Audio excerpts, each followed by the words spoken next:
On est dimanche, hein, comme chaque dimanche, et aujourd'hui, c'est l'heure du coup du résumé de la semaine ainsi que des commentaires de la semaine. Mais évidemment, on va commencer par le résumé de la semaine. On a parcouru pas mal de sujets différents. Encore une fois, là, je pensais pas, je pensais que le petit scandale autour du JDG s'arrêterait là, mais Twitch a décidé d'embrayer évidemment, donc on a aussi beaucoup parlé de la création sur Internet. Bref, voyons ça tout de suite avec les différentes actualités que nous avons traitées cette semaine. Trois scandales autour des Jeux Olympiques. Alors il y a une petite faute, mais c'était voulu. Euh, C'était voulu, bref, ne faites pas attention à ça. Donc on a parlé de trois scandales, hein, puisque les Jeux Olympiques, il me semble, ont débuté en début de semaine. Et on a parlé notamment des petits retentissements qu'il y avait eu suite à quelques petits soucis, notamment vestimentaires et notamment autour des femmes, hein, beaucoup sur les femmes. Malheureusement, ce ne sont pas les seules victimes parfois de, on va dire, une organisation étrange des Jeux Olympiques. Mais je vais dire, là, dernièrement, vers la fin de ces JO, ils ont plutôt agi, on va dire, je crois, normalement, hein. Quand il y a eu des scandales, ils ont directement sévi. Bref, on en a quand même parlé au début de la semaine et on a fait un petit débrief finalement, hein, de ces JO. La laïcité, une religion qui se cache. On a parlé d'un sujet brûlant, un sujet qui pouvait être très casse-gueule, mais qui avait un article extrêmement complet et je trouve intéressant. De la laïcité, sur la laïcité française, sur ses relatives origines, hein, puisqu'effectivement, vous allez le voir par après, mais c'est plus compliqué que ça. Je vais le mettre en plus grand d'ailleurs, je vais zoomer. Je peux? Oui. Parce que parfois ça bug, je sais pas pourquoi.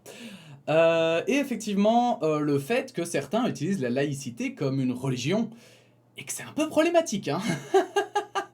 C'est un petit peu problématique et que ce n'est pas du tout d'ailleurs les bases, les fondements, on va dire, de la laïcité. Bref, on a parlé de tout ça, je vous renvoie sur la vidéo car c'est un sujet extrêmement complexe et le résumer comme ça en 2 minutes, je ne peux faire que des raccourcis dangereux. Pfizer et Moderna se font des couilles en or. Alors voilà, encore une fois, le titre couilles en or. C'était vraiment, c'est parce que j'aime bien titiller l'algorithme, mais j'en profite, on va dire un petit peu, de ne pas avoir encore de soucis à me faire concernant une éventuelle censure, monétisation ou que sais-je. Et donc voilà, hein, autant faire des titres un petit peu provocateurs. Et en effet, on a parlé de Pfizer et de Moderna qui ont augmenté le prix de leur vaccin. Ça a amené à un débat avec notamment Second Wind qui était très intéressant. Je vous invite à aller le regarder, à les regarder en commentaire. Et effectivement, finalement, on a parlé un petit peu du fonctionnement, on va dire, du modèle capitaliste. Voilà, j'ai pas d'autres mots, hein, mais je pense qu'il n'y a pas d'autres mots en même temps. Du modèle capitaliste, en fait, qui tourne autour, évidemment, de la santé.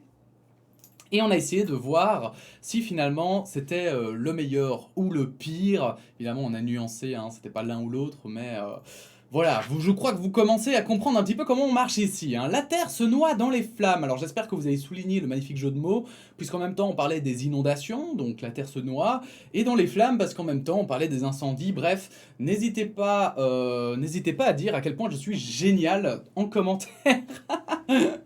Bref, on a parlé du réchauffement climatique et à la COP 26, je crois, qui arrive très bientôt. Et on a fait un petit débrief parce que beaucoup de pays que l'on ne soupçonnait pas ont été touchés par le réchauffement climatique et surtout des régions en fait. C'est plutôt des régions que l'on pensait qui allaient être relativement épargnées. Pourtant, on avait été prévenu, hein, qu'il n'y allait pas que avoir la mer qui allait monter, que c'était le plus frappant, le plus éloquent, mais que ce n'était pas forcément la seule chose qui allait arriver. Eh bien, on en a eu la preuve cette année et ça continue, hein. On voit avec la Grèce, l'Italie, etc. Bref, c'est très triste et j'espère qu'on en arrivera à bout, bien sûr.